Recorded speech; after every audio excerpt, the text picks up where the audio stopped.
స్వచ్ఛదనం పచ్చదనం కార్యక్రమం రెండవ రోజు త్రాగునీటి వనరుల దగ్గర శుభ్రం చేయుట, క్లోరినేషన్, టెస్టింగ్ పనులను పరిదర్శించటకు నాగర్ కర్నూలు జిల్లా కలెక్టర్ బదావత్ సంతోష్ మున్సిపల్ అధికారులతో కలిసి పరిశీలించారు.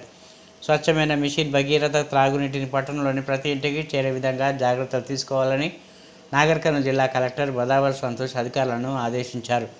స్వచ్ఛదనం పచ్చదనం కార్యక్రమంలో భాగంగా రెండవ రోజు మంగళవారం నాగర్ కర్నూలు పట్టణంలోని 25వ వార్డు మార్కెట్ యార్డ్లో నిర్మితమైన నీటి ట్యాంకును మున్సిపల్ అధికారులతో కలిసి పరిశీలించారు.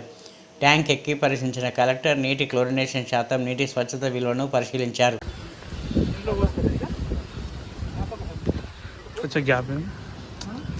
బ్యానర్